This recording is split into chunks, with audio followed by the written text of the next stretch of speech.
নমস্কাৰ, এই মুহূৰ্তত আহি পৰিছে বিগ ব্ৰেকিং নিউজ। অসমৰ লগতে ভাৰতবৰ্ষৰ বিভিন্ন প্ৰান্তৰ পৰা যুগুত হৈছে কেইবাটাও গুৰুত্বপূৰ্ণ খবৰ। এই মুহূৰ্তত অসমবাসী ৰাজ্যিক জনাইছে ভাল খবৰ, কিয়নো দেশৰ লাখ লাখ ৰাজ্যৰ মহিলাসকলৰ বাবে লগতে পুৰুষসকলৰ বাবে এটাও গুৰুত্বপূৰ্ণ খবৰ। দেশৰ লগতে ৰাজ্যৰ লাখ লাখ কৃষক লৈ আহি গ'ল এটা ভাল খবৰ, কিয়নো চৰকাৰে অৱশেষত আন এটা ডাঙৰ আপডেট প্ৰদান কৰিছে।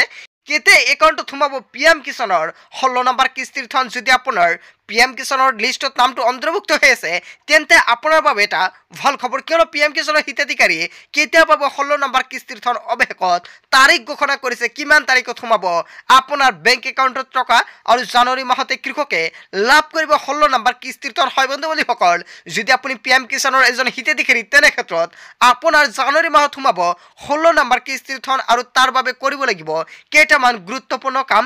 21 জানুৱাৰীত একাউণ্টত এই ধন সোমোৱাৰ সম্ভাৱনা। হয় বন্ধু-বান্ধৱীসকল, 21 জানুৱাৰীত সোমাব লাখ লাখ কৃষকৰ একাউণ্টত টকা, আৰু PM কিষাণ পৰ্টেলত এতিয়াই চাই লওক আপোনাৰ নাম। আপুনি কেনেকৈ চেক কৰিব PM কিষাণ লিষ্টত আপোনাৰ নামটো আছে নে নাই। 16 নম্বৰ কিস্তিৰ ধন পাবলৈ কৰিব লাগিব কেইটামান বিশেষ কাম, আৰু KYC সম্পন্ন কৰিব লাগিব কৃষকসকলে। যদি আপুনি এখন কৃষক আৰু আপুনি এতিয়ালৈকে PM কিষাণৰ KYC কৰা নাই তেনে ক্ষেত্ৰত অতি শীঘ্ৰে আপুনি KYC কৰক, নহ'লে আপুনি নাপাব PM কিষাণৰ 16 নম্বৰ কিস্তিৰ ধন।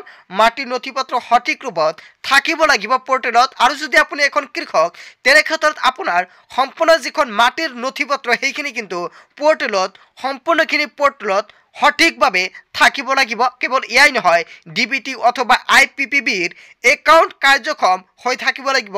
যদি আপোনাৰ বেংক একাউণ্টৰ লগত DBTটো লিংক কৰা নাই তেনে ক্ষেত্ৰত অতি শীঘ্ৰে আপুনি DBT লিংক কৰক। যদি আপুনি DBTটো লিংক নকৰে তেনে ক্ষেত্ৰত কিন্তু আপোনাৰ একাউণ্টত টকাটো নাপাব।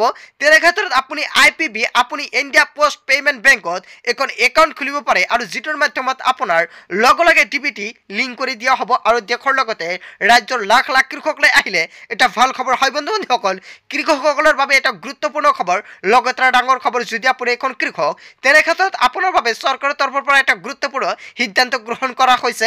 আপুনি কেনেকৈ চেক কৰিব আপোনাৰ PM কিষাণৰ সকলোখিনি ডকুমেণ্টছ বা সকলোখিনি তথ্য ঠিকেই আছে নে নাই, আপুনি কেনেকৈ চেক কৰিব। যদি আপুনি নাজানে তেনে ক্ষেত্ৰত নিশ্চয় আপুনি কমেণ্ট কৰিব।